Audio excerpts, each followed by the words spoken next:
السلام علیکم، کیسے ہیں آپ سب؟ امید ہے سب خیریت سے ہوں گے۔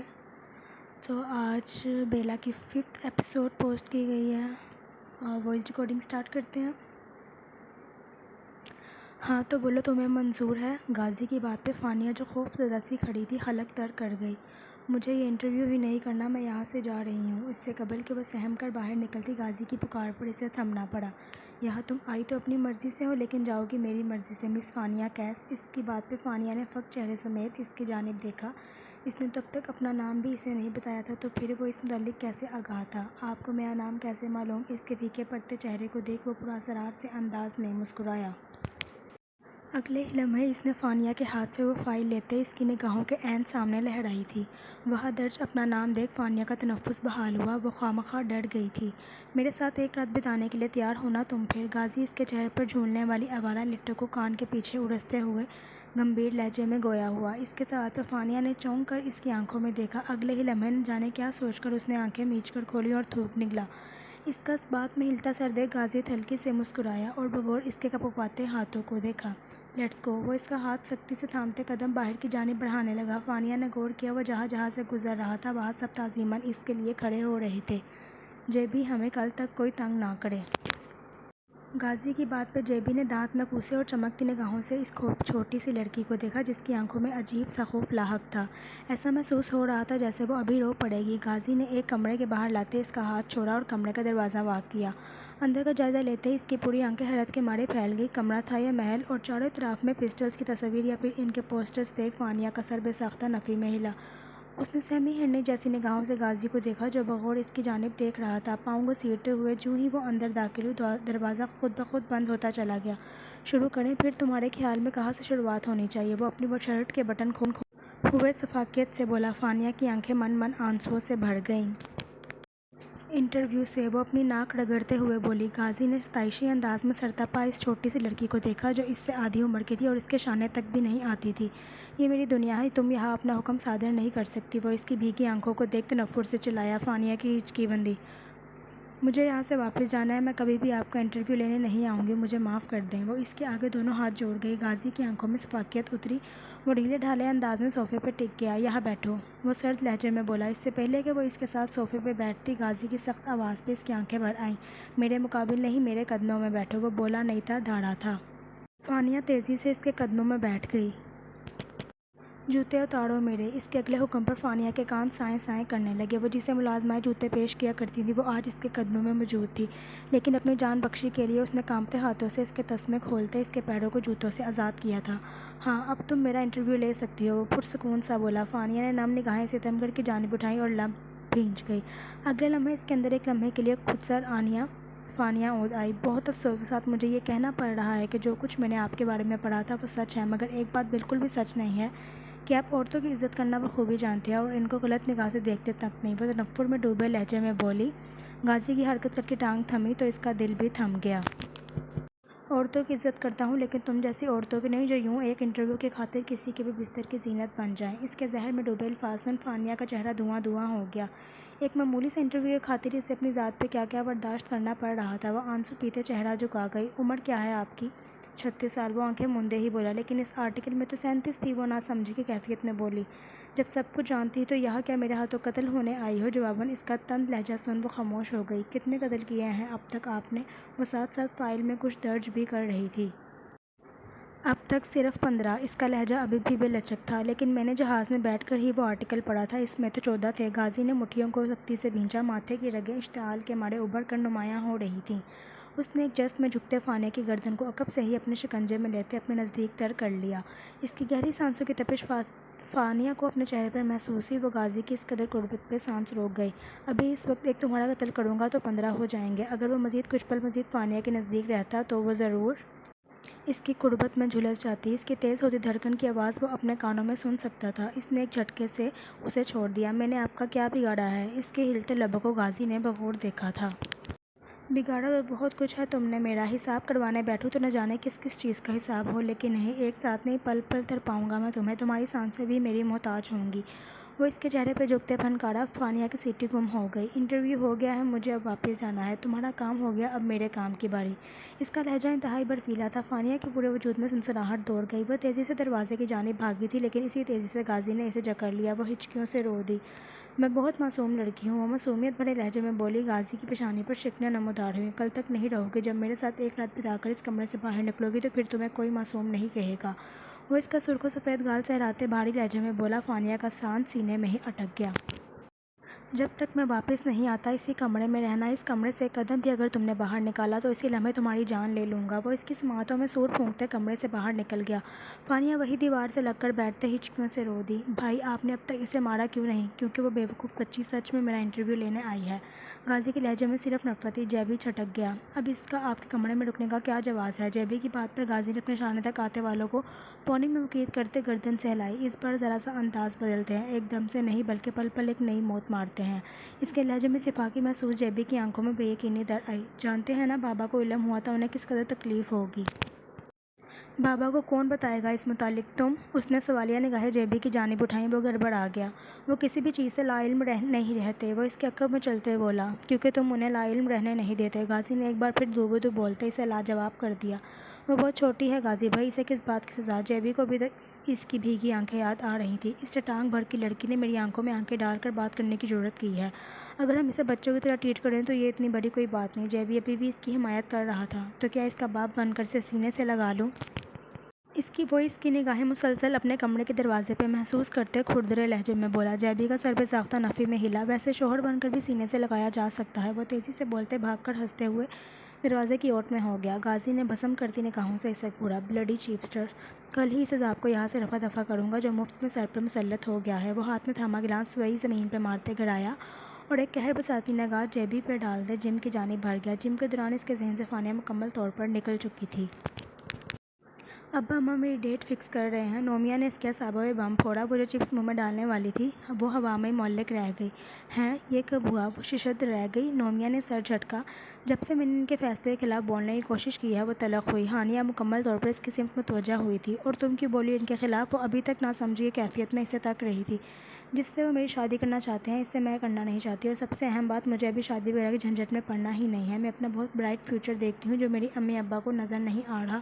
تم ہی بتاؤ میں کیا کروں؟ وہ مسلسل کوششوں کے بعد اب ہانیہ کے سر ہو گئی تھی، کیونکہ گھر میں کوئی بھی اس کی سننے کو تیار نہیں تھا۔ ویسے بھی سب کی مخالفت مول لینے والی وہ خود ہی تھی۔ کیوں؟ کون ہے وہ؟ شہزیب؟ اس کی اگلی بات پر ہانیہ کی آنکھیں پھیل گئیں۔ وہ ایک بار پھر کھانا پینا بھول گئی۔ وہی تمہاری پھپھو کا بیٹا ہے اور تمہیں پسند بھی کرتا ہے؟ ہانیہ نے جیسے اپنی ہی معلومات میں اضافہ کیا تھا۔ نومیہ نے خشمگین نگاہوں سے اسے گھورا۔ آپ کا بہت احسان کہ آپ نے مجھے بتا دیا، وہ چٹخ کر بولی۔ اچھا خیر، اب تم کیا چاہتی ہو؟ ہانیہ اس کے چہرے پر نرمی سے گویا ہوئے نومیہ نے اپنی پیشانی مسلی۔ میں یہاں شادی نہیں کرنا چاہتی ہوں۔ مجھے میرے خوابوں میں کبھی سپورٹ نہیں کرے گا۔ اس کے نظریات بھی عورت کو لے کر ویسے ہی ہیں جیسے ابا کے ہیں۔ نہ وہ گھر کی عورتوں کا باہر نکلنا پسند کرتے ہیں اور نہ ہی شہزیب کرے گا۔ وہ اس کے لہجے میں تفکر بول رہا تھا۔ دیکھو نومیہ، اگر وہ تمہیں پسند کرتا ہے تو وہ تمہیں تمہارے جائز خوابوں میں ضرور سپورٹ کرے گا، اور میرا نہیں خیال کہ رشتے کے لیے حامی بھرنے میں کوئی مذائقہ ہے۔ وہ خلوص دل سے اسے مشورہ دیتی ہوئی بولی۔ نومیہ نے اس کا ہاتھ جھٹک دیا۔ تم بھی میرے گھر والوں کی زبان بول رہی ہو؟ وہ تنک کر بولی۔ کیا تم کسی اور کو پسند کرتی ہو؟ مطلب کیا تمہارا آئیڈیل کوئی اور ہے جو وہاں شادی کرنے سے ہچکچا رہی ہو؟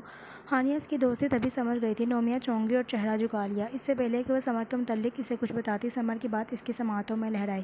وہ ہانیہ کو ان دونوں سے دور رکھنے کا بول رہا تھا۔ وہ لب بھینچ گئی۔ نہیں، ایسا کچھ نہیں، تم خواہ مخواہ زیادہ سوچ رہی ہو۔ خیر اب میں چلتی ہوں، اماں کا حکم تھا کہ یونہی سے جلد لوٹ آؤں۔ وہ اپنا بیگ شانے پہ لٹکاتے وہاں سے نکل گئی۔ ہانیہ نے پرسوچ نگاہوں سے اس کی پشت کو تکا، مع وہ سر جھٹک کر چھانے اچکاتے دوبارہ فرائض کی جانب متوجہ ہو گئی۔ وہ مسلسل اپنی دائیں ٹانگ جھلاتے سامنے چل رہی نیوز کو دیکھ رہی تھی، جہاں خرا رپورٹر چیخ چیخ کر کل جہاز میں ہونے والے حادثے کا ذکر کر رہا تھا۔ اس کے لبوں پر ایک آٹدار مسکراہٹ ابھر کر معدوم ہوئی تھی۔ بہت اچھا کام کیا ہے تم نے، کیس نے داد دیتی نگاہوں سے اسے دیکھا۔ وہ دلکشی سے مسکرائی۔ میں ہمیشہ ہی اچھا کرتی ہوں، وہ سپاٹ لب و لہجے میں بولتی اپنے موبائل کی جانب متوجہ ہو گئی، لیکن وہاں ایسا کچھ نہیں تھا جو اسے پرسکون کرتا۔ وہ اضطراب کے عالم میں پہلو بدل کر رہ گئی۔ وہ ڈائمنڈز کہاں ہیں؟ وہ میری ملکیت ہے ڈیڈی، کسی کی بری نگاہ مجھے ان پر برداشت نہیں۔ ویسے کس کے ذریعے لیگل طریقے سے برازیل جانے والے تھے؟ وہ چونک کر ان کی جانب متوجہ ہوئی۔ مخدوم جا، انہوں نے ایک لفظی جواب دیا۔ وہ مسلم فیملی؟ بیلا ان کی بات پر تمسخر سے ہنسی۔ کیس نے سر ہلایا۔ وہ پرسوچ نگاہوں سے کسی نادیدہ نقطے کو گھورتے لبوں کو بھینچ گئی۔ جب الیگل طریقے سے جانے والا ڈائمنڈز رک گئے ہیں تو یہاں اسلحہ بھی نہیں پہنچ پائے گا، اور مخدوم جانیں جو ساکھ بٹھائی ہے مختلف ملکوں میں وہ نقلی ہیروز کے ملتے ہی کہیں کھو جائے گی اور ان کا سارا کام ختم ہو جائے گا۔ بیلا کی بات پر کیس کھل کر ہنس دیا۔ بیلا کا کہکا بھی بے ساختہ تھا۔ اب مخدوم جا کو میں خود ملاقات کا شرف بخشوں گی۔ بی مان سیم کی آواز سے وہ چونک کر سیدھی ہوئی اور سنجیدگی سے اسے دیکھا۔ میں نے ہور کیا میں نے تم سے اس متعلق کچھ بھی پوچھا سیم؟ وہ اس کا سرد پتھریلا لہجہ سن سیم خاموشی اختیار کر گیا۔ فانیہ حفاظت سے پہنچ گئی برازیل؟ بیلا کی بات پر اس نے سر ہلایا اور تعصب سے اسے دیکھا، جو بظاہر تو انا کی ماڑی تھی لیکن اس کے لہجے میں اس کے پیٹھ پیچھے اس کی فکر کرنے سے بھی باز نہیں آتی تھی۔ جب اتنا ہی پریشان تھی تو اسے کال ہی کر لیتی، وہاں پہنچ کر کرنا اس کا بنتا تھا۔ سیم میں نے اسے کہا تھا کہ وہ آزاد ہے، اسے آزادی سے جینے دو۔ وہ سپاٹ لب و لہجے میں بولتے ذہنوں کی جانب بڑھ گئی۔ کمرے میں آؤ، وہ تحکم بڑے لہجے میں بولتی کمرے کی جانب بڑھی۔ سیم نے اس کی تقلید میں قدم بڑھائے تھے۔ ہاں اب بولو۔ وہ بیڈ پہ دونوں ہاتھ پھیلا کر بیٹھتے سرد لہجے میں بولی۔ سیم نے گہرا سانس بھرا۔ زیادہ تو معلوم نہیں ہو سکا بھی، لیکن اس کا نام ہور ہی ہے اور وہ شاہ نور محل کے سربراہ شاہ صاحب کے ساتھ یہاں آتی ہے۔ اس سے زیادہ چاہ کر بھی میں اس کی معلومات نہیں نکلوا سکا، نہ ہی کوئی بتانے پہ آمادہ ہے۔ وہ پول ڈانسر بھی ہے اور ساتھ ساتھ دوسروں کو بستروں کی زینت۔ اس سے قبل کہ وہ اپنی بات مکمل کرتا بیلا نے ہاتھ کے اشارے سے اسے وہیں روک لیا۔ لبوں پہ تلخ مسکراہٹ رقصہ تھی، ماتھے کی رگیں ابھر کر نمایاں ہو رہی تھیں۔ مجھے اس سے ایک ملاقات کرنی ہے۔ اس کی اگلی بات پہ سیم نے ناسمجھی سے اسے دیکھا۔ ایسے کیسے ممکن ہے بی؟ وہ حیران پریشان تھا۔ بھلا بی اس سے کیوں ملاقات کرنے لگی؟ میرے لیے کچھ بھی ناممکن نہیں۔ اس کی میرے ساتھ ایک ملاقات ارینج کراؤ، کوئک اینڈ آؤٹ۔ اس نے انگلی کے اشارے سے اسے باہر جانے کا کہا۔ وہ کوفت سے آنکھیں گھماتے وہاں سے نکلتا چلا گیا۔ اس کے جاتے ہی بیلا نے سگریٹ سلگاتے آنکھیں موندتے گہرا کش بھرا تھا، وجود میں ایک سکون سا سرایت کرتا چلا گیا۔ ارے میری بیٹی آئی ہے۔ پھپھو تو اسے دیکھتے ہی نہال ہوتے اپنی جگہ سے اٹھ کھڑی ہوئیں۔ پہلی بیٹی ہونے کی بدولت وہ ان سب کو کچھ زیادہ ہی پیاری تھی اور اسے لاڈ پیار نے اسے اس حد تک برا بنا دیا تھا کہ وہ ہر چھوٹے بڑے کا لحاظ بھول گئی تھی۔ ابھی بھی ان کے والہانہ انداز سے مسکرا بھی نہ سکی۔ میں تو اب جلدی سے لے جانا چاہتی ہوں۔ میرے گھر میں رونق آ جائے گی تو مجھ بیمار کو بھی تھوڑا سا سکون میسر آ جائے گا۔ وہ اس کی پیشانی چومتے ہوئے بولی۔ نومیہ نے مٹھیاں بھینجتی تنزیہ نگاہوں سے انہیں دیکھا۔ یہ کہیں نا کہ آپ کو اپنی تیمارداری کے لیے ایک نوکرانی چاہیے جو 24 گھنٹے آپ کے آس پاس ہی رہے تاکہ کوئی باہر والی عورت کو نہ لگوانا پڑے۔ مفت کی نوکرانی جو مل جائے گی۔ اس کے زہر خند لہجے پھپھو نے بے یقینی کی کیفیت میں اسے دیکھا۔ ان کا سر بے ساختہ نفی میں ہلا۔ یہ تم کیا بول رہی ہو نومیہ؟ شاہ زیب نے غصیلی نگاہوں سے اسے دیکھا اور ساتھ ہی اپنی ماں کا پھیکا پڑتا چہرہ بھی۔ وہ فوراً انہیں اپنے حصار میں لیتے ان کی پشت سہلانے لگا۔ تو کیا جھوٹ بول رہی ہوں؟ یہاں کوئی میری سننے کو تیار نہیں ہے۔ جسے دیکھو وہ پھپھو کے گن گاتا رہتا ہے، جیسے میری فکر تو کسی کو ہے ہی نہیں۔ ابا کو دیکھو تو پھپھو کی پریشانی میں بے حال، اماں کو دیکھو تو ان کے نزدیک ان کی بیٹیاں کچھ ہے ہی نہیں، زبردستی کرنے لگے ہوئے ہیں۔ اس کی باتوں پہ سب نے فک چہروں سمیت اسے دیکھا۔ اگر تمہیں شادی نہیں کرنی تھی تو تم صاف صاف بھی کہہ سکتی تھی نومیہ، یوں گھر بلا کر ذلیل کرنے کا والا کیا تک تھا؟ شاہ زیب بھی اب کی بار غصے سے بولا۔ نومیہ تمسخر سے ہنسی۔ میں ابا کو کل ہی انکار کر چکی تھی، لیکن انہیں ہی شوق تھا تم سے میرا نکاح پڑھوانے کا، لیکن مجھے کوئی شوق نہیں ہے، اس لیے اپنا چہرہ لو اور جاؤ یہاں سے۔ تم سے شادی کے علاوہ بھی بہت کام ہے مجھے، اور تمہارے گھر ہانڈی روٹی کرنے کے علاوہ بھی بہت سے خواب ہیں میرے۔ اس کے باغی انداز پر شاہ زیب نے حلق تر کرتے اپنی ماں کو دیکھا، جن کی آنکھوں سے آنسو روا تھے۔ وہ کس قدر خوش تھی نومیہ کو اپنے گھر کی بہو بنانے پہ۔ آپا کیا ہو گیا ہے تمہیں؟ بالآخر عشاء درمیان میں مداخلت کرتے ہوئے بولی۔ طیبہ نے بھی اس کے انداز دیکھ اپنا سینہ پیٹ ڈالا۔ کیا ہو رہا ہے یا کیا نہیں ہو رہا ہے؟ آپ کی یہ صاحبزادی کہیں منہ دکھانے کے قابل نہیں چھوڑا ہمیں۔ طیبہ لبوں پہ دوپٹہ رکھ کے ہچکیوں سے رو دی۔ نومیہ سپاٹ چہرہ لیے کھڑی رہی، جیسے آج آڑ یا پار کا فیصلہ کر کے ہی رہے گی۔ ماموں جان کم از کم آپ کو نومیہ کی پسند کو ترجیح دینی چاہیے تھی۔ یقین کریں اس وقت ذرا بھی دکھ نہ ہوتا جتنا اس وقت ہوا ہے، لیکن اب میں اس سے شادی نہیں کروں گا۔ اس کے اذیت سے بھرپور لہجے پر انہوں نے لب بھینجے۔ نہ میرا بچہ ایسا نہیں بولتے، ابھی بچی ہے، کچھ بھی بول دیتی ہے تو درگزر سے کام لے، سنبھل جائے گی۔ پھپھو کے ابھی بھی میٹھے لہجے پر نومیہ نے بے یقینی کی کیفیت میں انہیں دیکھا۔ آخر وہ کس مٹی کی بنی تھی؟ کل جمعہ ہے شاہ زیب، میں چاہتا ہوں کل ہی نکاح کی سادگی سے رسم ہوتے ہی یہ اس گھر سے ودا ہو جائے، پھر یہ تمہاری ذمہ داری، تم جو اس کے ساتھ کرنا چاہو تم کر سکتے ہو، اور اگر نہیں منظور تو میری نگاہ میں اس کا ایک اور رشتہ بھی ہے، مجھے اسے وہاں بیانے میں کوئی دقت نہیں ہوگی۔ ان کا لہجہ کسی بھی قسم کے جذبات سے عاری تھا۔ شاہ زیب نے ناسمجھی کی کیفیت میں انہیں دیکھا اور نومیہ کو ایسا محسوس ہوا کہ جیسے پورے گھر کی عمارت اس کے سر پر آ گری ہو۔ ابا! اس کے لبوں سے سرسراتی ہوئی آواز نکلی۔ انہوں نے نگاہوں کا زاویہ بدل لیا۔ شاہ زیب نے اس رشتے پہ خاموشی سے حامی بھر لی تھی۔ آہستہ آہستہ منظر سے سب ہٹتے چلے گئے، بس وہ تنہا کھڑی آنے والے لمحات سے خوفزدہ تھی۔ سمر کا خیال ذہن میں ابھرتے ہی وہ کمرے میں بھاگی اور کپکپاتے ہاتھوں سے سمر کا نمبر ڈائل کیا تھا۔ اب آخر میں سمر سے ہی مدد لینی تھی۔ ابا کل ہی میرا نکاح کرنا چاہ رہے ہیں، جو میں قطعی نہیں چاہتی، پلیز میری مدد کرو سمر۔ وہ فون کان سے لگائے ہچکیوں کے درمیان بولی۔ سمر کو تشویش نے آ گھیرا۔ یا تو تم اس نکاح کی رضامندی ظاہر کر لو یا پھر میرا ساتھ دے دو، سب ٹھیک ہو جائے گا۔ نومیہ تم رو مت، تم جو کہو گے میں وہ کرنے کے لیے تیار ہوں، بس مجھے اس انچاہے رشتے میں بندھے سے بچا لو۔ وہ جلد بازی میں بولی اور ایک خوفزدہ نگاہ کھڑکی سے باہر ڈالی تھی۔ ٹھیک ہے، تم دیکھنا، ابھی وہ تمہارے ساتھ زبردستی کر رہے ہیں، لیکن ایک دن ایسا آئے گا کہ انہیں تمہیں اپنی بیٹی کہنے پہ فخر ہوگا، جب تم شوبز میں اپنا بڑا نام بنا لو گی۔ سمر کے پر یقین لہجے پہ اتنی پریشانی کے باوجود بھی ایک بھولی بھٹکی مسکراہٹ اس کے لبوں پہ آ کر ٹھہر گئی تھی۔ وہ کمرے سے ملکہ کھڑکی پہ نگاہیں جمائے اپنے آنے والی زندگی کی بابت سوچ رہی تھی۔ اس دن کے بعد وہ نہیں جانتی کہ نینسی نے شاہ صاحب کو ایسا کیا کہا تھا کہ وہ اسے یہاں رکھنے پر رضامند ہو گئے تھے۔ اس نے بھی کوئی واویلا نہیں کیا تھا، وہ ہر رات آتا تھا اور اس کے بعد اس کے ساتھ کیا کیا ہوتا تھا وہ سب اس کے تو کیا کسی کے بھی وہم و گمان میں بھی نہیں تھا۔ اس کے لبوں پہ گہرا فکر لگ گیا تھا، ابھی بھی اس کی آنکھوں میں ایک دکھ اور تاریکی ہلکوڑے لے رہی تھی۔ یکدم کمرے کے دروازے پہ کھٹکے کی آواز پہ اس کی سوچوں کا تسلسل ٹوٹا۔ اس نے چونک کر نگاہ اٹھائی جو اندر آتی نینسی سے جا ٹکرائی۔ اس کی اتنے عرصے بعد یہاں آمد لازماً کسی طوفان کے آنے کا عندیہ تھی۔ بیٹھ یہاں، نینسی نے اسے زمین پر بیٹھنے کا اشارہ کیا اور خود صوفے پر بیٹھ گئی۔ ملازمہ نے اس کے آگے ایک ٹرے کی تھی جس میں سے ایک پان اٹھاتے اس نے منہ میں ڈالا اور اسے دیکھ دلکشی سے مسکرائی۔ لگتا ہے شاہ صاحب کی تجھ پر خاص کرم نوازگی ہے جو یوں آنکھوں میں دیکھ رہی ہے، وہ اس کا جبڑا جکڑتے ہوئے بولی۔ حور نے خاموشی سے نگاہوں کا زاویہ بدل لیا۔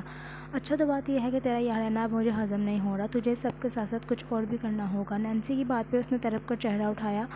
کیا مطلب؟ وہ آنے والے لمحات سے خوفزدہ ہو گئی۔ یہاں بیٹھ کر تو مفت کی روٹیاں ہی توڑتی ہے یا پھر اس کمرے میں ٹکی رہتی ہے؟ شاہ صاحب کی رکھیل ہونے کی بدولت کچھ معاوضہ ہمارے ہاتھ بھی نہیں لگتا۔ پیسہ چاہیے ہمیں، پیسہ، وہ تجھے کمانا ہوگا کسی بھی طرح۔ وہ ہاتھوں کی مدد سے اسے اشارہ کر رہی تھی۔ نینسی کے چہرے کے اتار چڑھاؤ اس کی جان نکالنے کو کافی تھے، وہ سمٹ کر رہ گئی۔ وہ جو سمجھنے لگی تھی کہ یہاں سے باہر کی دنیا سے اب اس کا کوئی لینا دینا نہیں ہے، نینسی کی بات سن اس کا دماغ بھگ سے اڑ گیا۔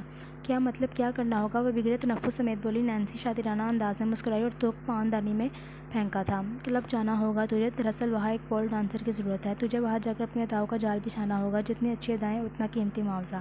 نینسی کی بات پہ اس کے چہرے کا رنگ لٹھے کی مانند سفید پڑ گیا۔ میں ایسی ویسی لڑکی نہیں ہوں، وہ پاگلوں کی طرح اطراف میں گردن ہلاتے چیخی۔ ابھی بھی تو کیا یہی کہے گی جب نہ جانے کتنی راتیں تو میرے ساتھ بتا چکی ہے؟ عقب سے وہی ابھرنے والی بھاری مردانہ آواز پہ اس نے سہم کر پیچھے دیکھا جہاں شاہ کھڑا تھا۔ وہ گرتی پڑتی اس کے قدموں تک آئی۔ میں نے ساری عمر آپ کے قدموں میں رہنے کی ٹھانی ہے، میں ایسی ویسی جگہ پر کیسے؟ وہ ہچکیوں کے درمیان بولی۔ شاہ صاحب نے خباثت سے اپنی داڑھی سہلائے۔ اسے تیار کر، یہ ابھی اور اسی وقت میرے ساتھ جا رہی ہے۔ وہ حکم صادر کرتے اس کے بالوں کو ایک جھٹکا دیتے وہاں سے نکلتا چلا گیا۔ حور ڈھہ جانے والے انداز میں زمین پر بیٹھی تھی۔ دیکھ میرا کہا مان، یہ جان لے تو کہ تیری زندگی اب یہی ہے۔ خوشی خوشی یہ کام کرے گی تو تجھے بھی سکون رہے گا اور ہمیں بھی۔ ہو سکے تو اس معاملے پر سنجیدگی سے سوچنا، میری باتوں کے متعلق ضرور سوچنا۔ نینسی اس کا گال تھپ تھپاتے کمرے سے باہر نکل گئی۔ جاتے جاتے وہ مارکو کو اسے تیار کرنے کی تاکید کرنا نہ بھولی تھیں۔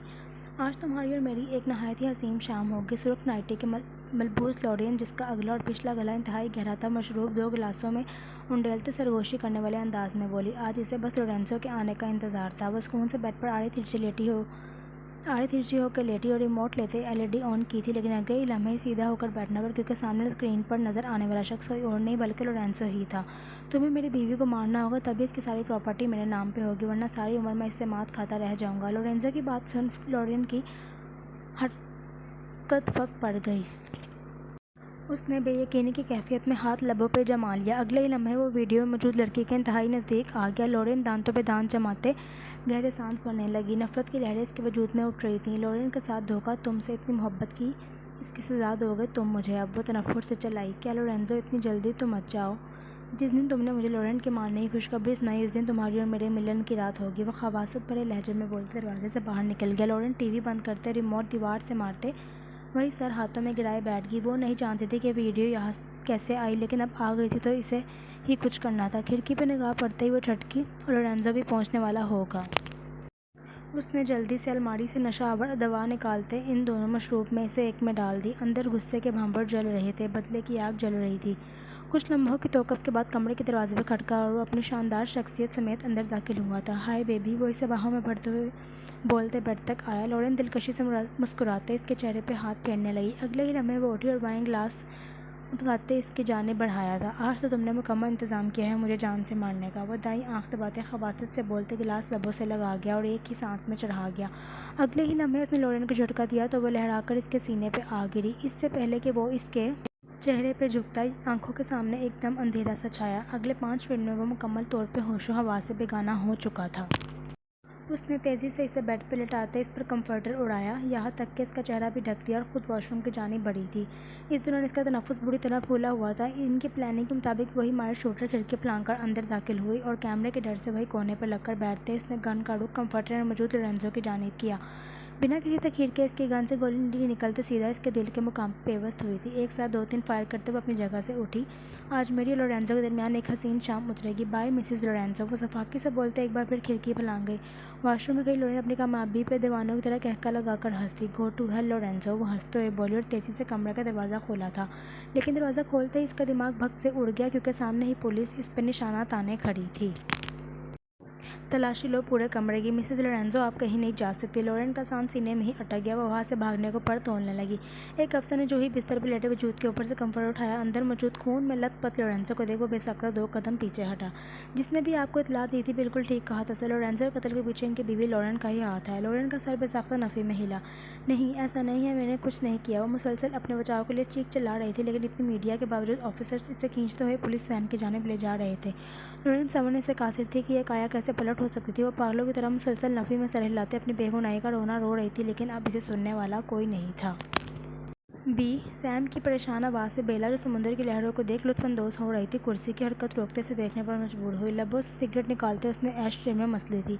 "کل جس جہاز میں ہم تھے اس میں لورینزو کا ایک ساتھی بھی تھا اور اسے کہیں نہ کہیں یقین ہے کہ یہ کام ہمارا ہی ہے۔ اگر ان کا یقین پکا ہو گیا تو وہ ابھی سے بے تحاشا دھمکیاں دے رہا ہے"۔ سیم کی بات پہ اس کی آنکھوں کی چمک بڑھی۔ اس نے ایک نظر اپنی کلائی میں بندھی گھڑی کو دیکھا جو شام کے 6 بجا رہی تھی۔ اگلے ہی لمحے اس کے لبوں پہ ابھرنے والی مسکراہٹ بے ساختہ تھی۔ بوم! اس کی پراسرار سرگوشی پہ ایک دم پیچھے سے آنے والی گیس کی آواز ہوئی۔ بیلا نے سیم کو ہاتھ کے اشارے سے اسے وہاں سے جانے کا کہا۔ بیلا نے بھی اپنی سرہنی باروں کو جوڑے میں مکید کرتے قدم اس کے تعاقب میں بڑھائے تھے۔ مشہور سیاستدان لورینزو کی اپنی ہی بیوی اور محبوبہ کے ہاتھوں موت۔ پولیس نے موقع واردات پہ ہی ان کی بیوی لورین کو گرفتار کر لیا۔ رپورٹر چیخ چیخ کر لورینزو کی موت کا اعلان کر رہی تھی اور سیم اور کیس پھٹی پھٹی نگاہوں سے نیوز اینکر کو تک رہے تھے جو کس قدر جوش و خروش سے کور اپ کی سماعتوں میں انڈیل رہے تھے۔ بے اختیاری سیم کی نگاہیں ذہنوں کے اوپر دونوں ہاتھ سینے میں باندھے کھڑی بیلا کی جانب اٹھی۔ وہ تیزی سے اس کی جانب بھاگا۔ وہ ہامتا ہوا اس تک پہنچا۔ "سرپرائز"، وہ دلکشی سے بولتے بلند با قہقہ لگا کر ہنس دی۔ "یہ سب آپ نے کیسے"؟ "دیکھ لو بیلا کتنی محبت سے جان لیتی ہے"، وہ اس کے گال پر انگلی پھیرتے ہوئے بولی۔ سمر نے سر جھٹکا۔ "اسے کہتے ہیں ایک تیر سے 2 شکار"۔ اس کے سفاکت بھرے لہجے پہ سیم بھی سب کچھ بھلاتے تشکر بھرا سانس فضا کے سپرد کرتے کھل کر ہنس دیا۔ اب کی بار اس کی ہنسی میں بیلا کی بھی ہنسی شامل تھی۔ "نہ اس کے گندے خون سے اپنے ہاتھ رنگے اور وہ مر بھی گیا"۔ بیلا صوفے پہ بازو پھیلا کر بیٹھتے پراسرار سے لہجے میں بولتی کیس کو بھی بری طرح چونکا گئی۔ سمر اب تفاخر بھری نگاہوں سے اسے دیکھ رہا تھا جس کی نگاہوں میں سرشاری کی کیفیت تھی۔ جاری ہے، قسط پڑھ کر اپنی رائے کا اظہار کرنا نہ بھولیے گا۔ کیا لگتا ہے ناول میں آگے کیا ہونے والا ہے؟